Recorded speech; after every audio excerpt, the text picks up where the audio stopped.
I'm Erica Hollingsworth, and you're listening to the F1 Podcast.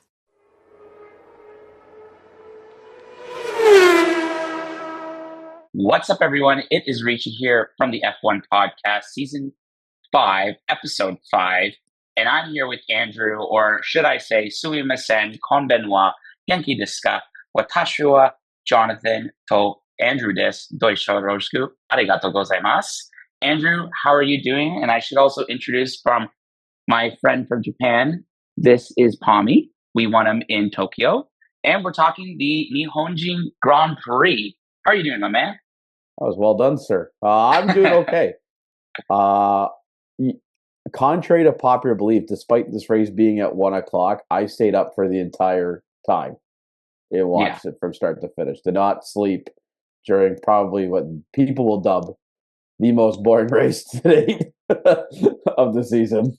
It's tough because I think it was a great weekend in terms of like excitement because the storyline was Yuki Tsunoda joining Red Bull Racing as the second driver to replace Liam Lawson, and there was like a lot of excitement, a lot of news, and especially with the change. But however, the weekend was kind of a sleeper, other than qualifying. We can talk a little bit about that, but Max Verstappen scored his first victory of the 2025 season with a masterful drive to P1 in the Japanese Grand Prix. Suzuka, I would love to go. I've looked into it. I think it's a very affordable ticket. Apparently, the food prices aren't too bad, and all the fans really love just the Japanese Grand Prix. But I guess clearly, I think if we're going to start off the podcast, what really stood out for you in Japan this weekend at Suzuka? Max Verstappen, 100%. I mean, the guy took a tractor. We can call it a tractor because Yuki qualified P15, finished, I think, P12 in the race. And so it is not a fast car by any stretch of the imagination. And taking that tractor, he was able to beat the two fastest cars on the grid and was able to do it in a manner that was just super clinical. I mean, thanks to the tire temperatures being, or the weather being, as cold as it was, around 15 degrees Celsius, I think it was like 51 degrees Fahrenheit, the tire temperature was kept relatively low. So these guys were just banging out qualifying lap after qualifying lap in the race. And Max did not make one single mistake. He kept ahead of the McLarens, who I think botched the strategy again this weekend, but we can talk about that later. Nevertheless, though, what a lap to put on pole to start off with. I mean, in the interview tent, Fernando Alonso was just gawking over the fact of how fantastic that lap was from Max, and to have Fernando Alonso, a true veteran of sport, a world champion, say that about a drive, that puts your ears up, and you really believe what he says in that case. And I don't know, maybe I'm sounding like a Max fanboy, but to be honest with you, the fact what he's doing with that type of car, and Tyler and I talked about it last week, it's just incredible what he's been able to do with that box. Just execution was very clear. Tim Hernani from TSN talked about this in the Nail of the Apex is, once he got clean air and he didn't have to deal with anybody in front of him, he was just gone throughout. And, there was a little bit of, maybe it was a sleeper towards the race, but we had that interesting moment when it came to the pit stop, putting I think it was it Lando on grass, but on the grass line. Can we there. Just talk about the McLaren strategy? We'll get there. Because that really formulates why the pit stop was like that, to be honest with you. But yeah, you looked at his qualifying. Yeah, it was Masterclass, and I think he was able to just inch out Lando Norris by I think it was 126.983 compared to 126.995, and I'm pretty sure he did 12 hundredths of a second. It was incredible, and that was within the last couple of I think it was the last two sections of the, or maybe it was the last section of the track. But yeah, I know it was an interesting because while it was a boring race per se, I think we've talked about how big these cars are. It's just some of these smaller circuits or more narrow circuits, we're not going to be seeing a lot of passing. I mean, from, I think it was 1 to 6, basically was the same grid. With mine, Max first, Lando second, Oscar third, Charles fourth, George, Kimi Antonelli, which also first time the youngest driver set the record for the youngest driver leading the Grand Prix, just for a quick by second. 4 days over Yeah. Max Verstappen, which is crazy to think. 4 days. And if you look at this year's calendar, and I was listening to P1 with Matt and Tommy as well. They made a really great point here. And when you look at the calendar, you kind of agree. If you take a look at the circuits that are associated with the 2025 calendar, there are not many circuits that are conducive for the racing in these types or these sizes of cars, right? Like Australia would have been the same way if they didn't have rain. China was hit or miss. Suzuka, you can't really take over. Monaco, you can't take over. Canada, you really can't overtake. Sorry. Like the only tracks that you can really overtake now are at Bahrain because it's got a good mix of slow, medium, and fast corners. What about Austin? Austin, same idea, right? Slow, medium, fast corners. Jeddah has a chance to do that as well. But like it's only 3 I can really think of that you can really overtake in the calendar, and that's where it's only going to create the most exciting lap. So unfortunately, with the car sizes now, it's more like an exciting qualifying Saturday, and then you need to pray for rain on Sunday. Otherwise, it's going to be a bore fest. Well, I think they wanted rain all weekend because I didn't realize how many fires happened throughout the week. My God. At one point, you think if you're in the back of the pack to start the race, you would just start on hards, hope somebody goes off, creates a red flag with the grass fire, and then you switch your tires up in the red flag. I mean, it happened I think twice or 3 times during qualifying where there was a grass fire. Yeah, and I mean multiple moments, and then I think you also had Jack Doohan absolutely shunt it. I think it was P2. Yeah, it was kind of an interesting, practice sessions, but like, I mean, Max was Max. He delivered a masterclass, and honestly, he's now put. I think they're still trying to figure out. They'll still try to figure out that second spot at Red Bull right now if Yuki stays. But I think he's made it. He's going to make the season competitive, and he's not afraid to challenge both of these. But I guess let's talk about the papaya. Do you think this was a missed opportunity this weekend, despite 2 podiums? Okay, look. I understand it's super early in the week. We're round 3, right? I get round 3. But to be honest with you, Ricci, based on the strategy that they have, Zach Brown, Andrea Stella doesn't give a shit about the World Drivers' Championship. They only care about the constructors and scoring as many points as you want. And to a point, that's great. Yes, that gets you money. That gives bonuses to your employees. I get it. No one's going to freaking care about who won the World Constructors' Championship. They really do care about the World Drivers' Championship. And what they're doing to their 2 drivers right now is hindering them from being able to compete really in that World Drivers' Championship. And I say this because that Lando Norris did not really have the pace to keep up with Max Verstappen at all during the race, right? So you have Lando and Oscar, P2 and P3. There's 2 instances of strategy where I was like very confused about. First and foremost was the pit stop. You have a guy, you have 2 guys behind you, and Yuki is way back in the pack, right? So if you're McLaren, why don't you do an offsetting strategy where you have and make Lando give the call on it because he's leading at that point? Does he try to undercut Max or overcut Max? Because at this point, you have to put Max in a weird in a tire window that you create an advantage at some point, right? One of your guys goes early, right? Boxes opposite of Verstappen, and then the other guy boxes opposite of Verstappen as well on the overcut. So you have a guy that tries to undercut Verstappen, you have a guy that tries to overcut Verstappen, creating like a window of opportunity where you may lose tire advantage on the first driver, but you may be ahead based on the undercut and based on the laps that they were putting in. It was all qualifying laps with no overtaking, so that may have worked out in terms of a pit strategy. And then B, if you have an overcutting guy, at least you have an opportunity where the tires are at an advantage in terms of their life over Verstappen. You kind of put them in a weird window. They didn't do that. They pitted Piastri early, which was fine. They got half it right. And then they decide to box in the same lap as Max. Like, what are we thinking here? Like isn't that the whole him, point? create an advantage. Yeah, and at least it's like if you're gonna box, at least like have at least a 30-second window or 30-second, just to give you a clear chance air. to overtake or something, right? And you also want that clear air because if you're not gonna be, then you don't want to have dirty air on you.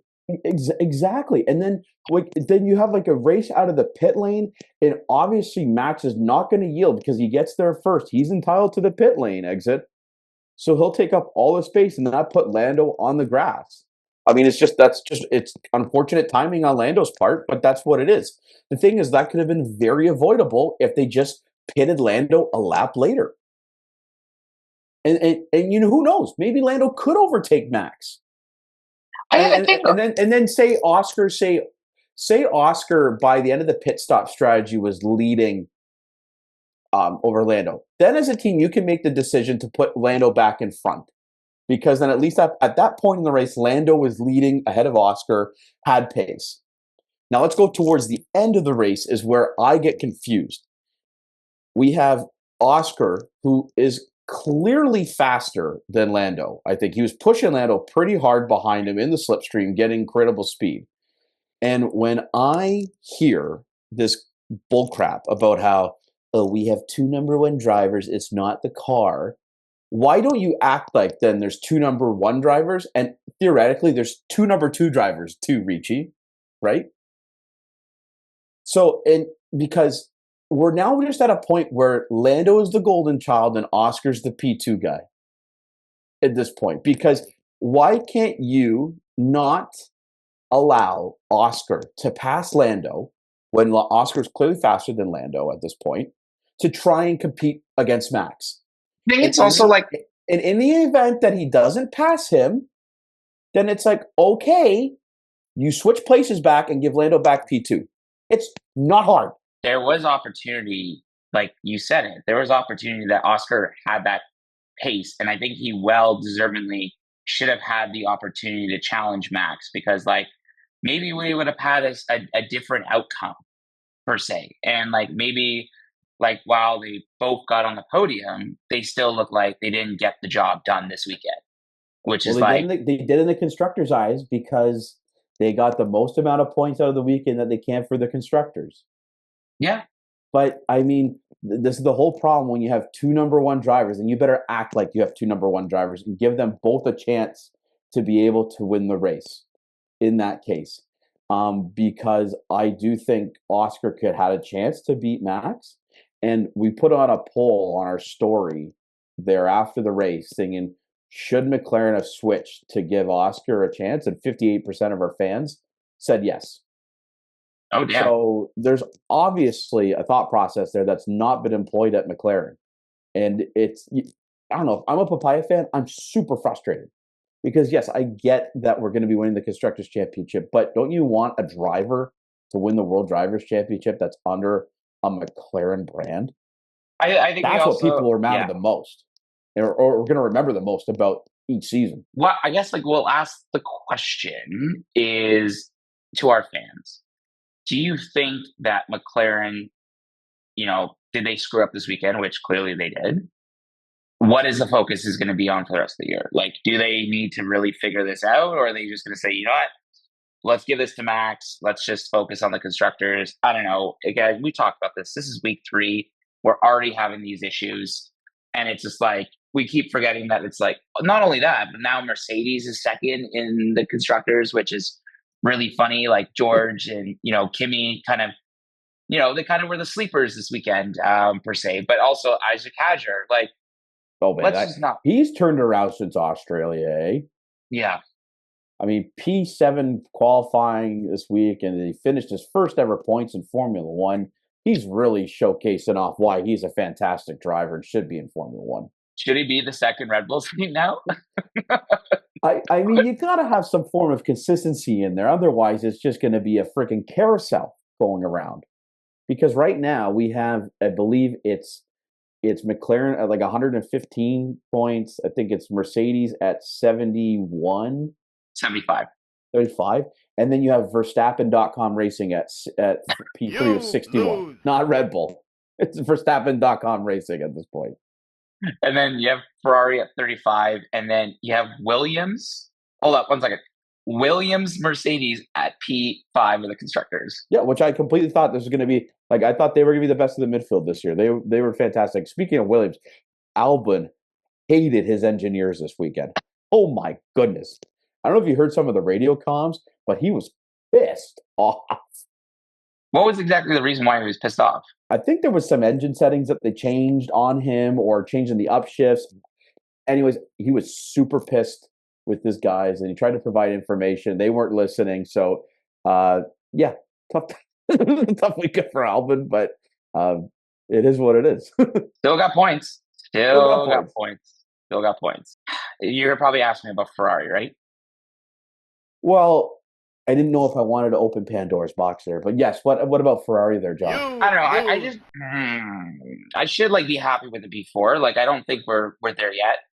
I think, you just need to kind of, feel out the season, the first couple of races, see what's working, see what's not. I don't know if it's still Lewis having some issues with the team or just starting off, but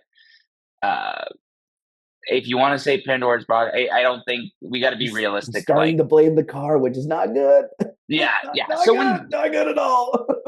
when the driver's starting to blame the car, and then it's the engineers, it's the team, and it's just they're all hoping for a better start after both getting disqualified. Mind you, the team screwed up, or the engineer screwed up. So, but still, I should be happy with the P4. I think that gets us some points, and we're not tied with Lance Stroll again, or Austin Martin. Both drivers are now ahead of Lance Stroll in the World Drivers' Championship. It's a sad sight for me, as an Aston Martin fan. He had a tough weekend.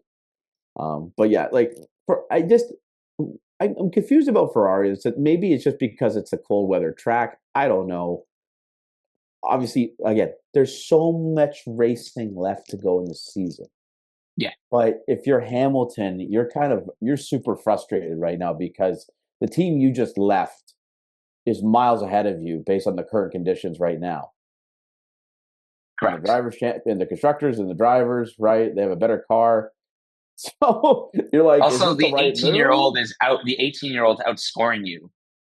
Yeah, and that's a real kick in the teeth there. But again, this is only race 3 of 24. Yeah. So it's I'm not hitting the panic button just for yet. I'd say give it to Miami because there's got to be some upgrades that are going to have to start coming into the cars and just be able to compete. But I think give it to Miami, and then we can just reassess from there. I guess what else really stood out for you this weekend? I felt generally bad for Yuki. It just didn't really work out for him.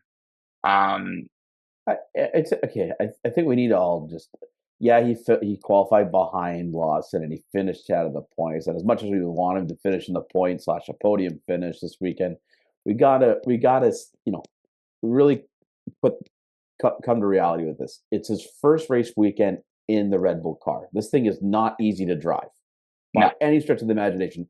What Max is doing is beyond extraordinary based on the current conditions of the car. So they need to give Yuki time to race. They have to give him a few Grand Prix to get the feeling of the car under his belt.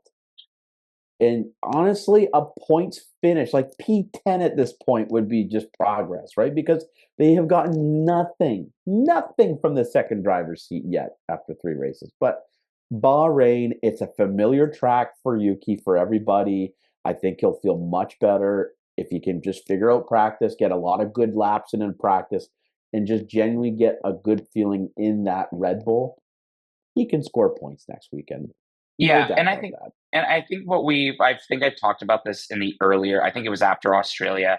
Normally the Formula One season starts at Bahrain, or it has in the recent years. But I think, yeah, Bahrain will be a much more comfortable track for a lot of drivers. So I think we can expect some changes. I would maybe lean on some, if you're looking at a fantasy. I mean, my fantasy is like, it's really bad. I would say maybe look at some of those more experienced drivers to do very well there. And there's going to be a lot more passing opportunities. Mhm. You have that straight line that, hit up the DRS. And I think it's, over under maybe, I'm going to say 30 passes. I'm in for that. Like, Bahrain's always a great race. I think it's why it should be as a starting race on the calendar, because it gets people excited about the season. Overall, there's a lot of great overtaking spots. Well, sorry to interrupt you, Andrew. Not only that, but I heard a rumor. Little Birdie told me. Little Birdie told me that apparently there's a race watch happening, right? Oh, are you saying we're going to Trinity Commons this weekend to watch the race?